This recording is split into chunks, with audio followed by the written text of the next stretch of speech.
Hola! Abans en Marc us ha explicat la història dels dimonis. Recordeu el forat a la muntanya? El voleu veure? Doncs acompanya'm i ens veiem allà. Anem!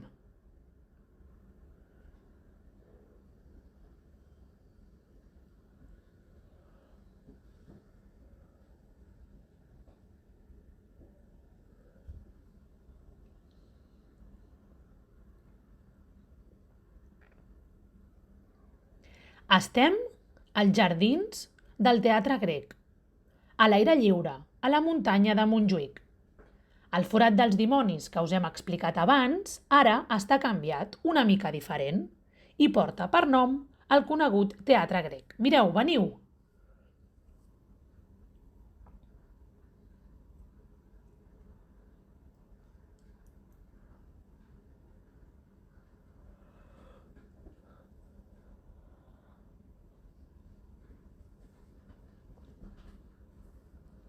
Estem a prop, acosteu-vos!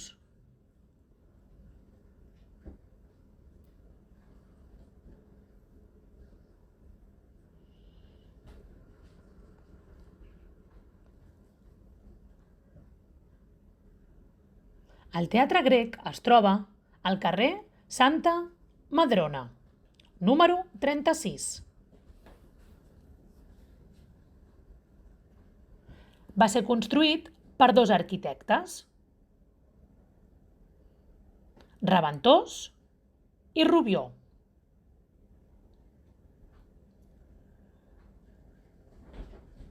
L'any 1929, en motiu de l'Exposició Internacional, que va tenir lloc a Barcelona.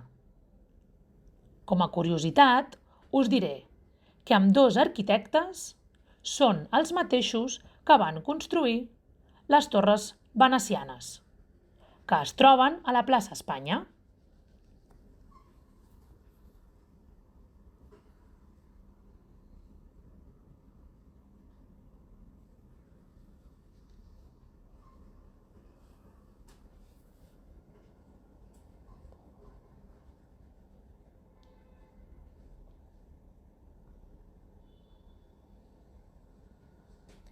El recinte té un total de 460 metres quadrats i té una capacitat de 1.900 espectadors. Prop hi ha els jardins i també un pavelló que fa molts anys es va començar a utilitzar com a sala de concerts i ara és un restaurant.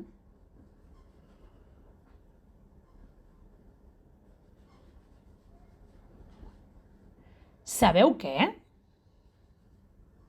Tot i tenir el nom de Teatre Grec, no es va construir pels grecs, ni tampoc està a Grècia.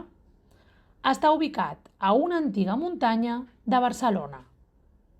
Així doncs, aquesta pedra que veieu al darrere s'utilitza com a fons d'escena pels espectacles.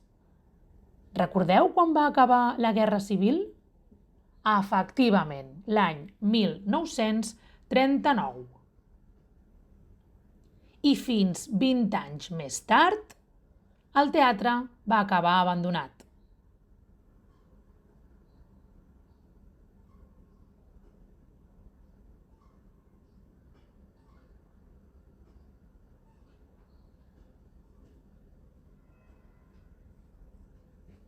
Penseu que aquí s'hi fan obres de teatre en directe o penseu que és un lloc per venir a fer fotos? Us explicaré una curiositat. Aquí, cada any, a l'estiu, sempre s'hi celebra l'anomenat Festival Grec, on hi participen artistes de fama internacional i també d'origen espanyol i català. Avui el Teatre Grec és tot un símbol de la vida cultural de Barcelona.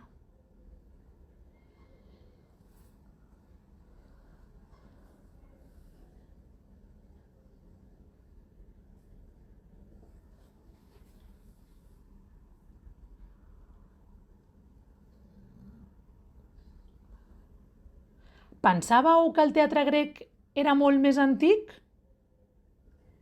No us decebeu, que aquí, a la ciutat de Barcelona, hi podem trobar llocs i coses molt més antigues. Si pots acompanyar-me, veurem el lloc més antic de Barcelona. Anem-hi!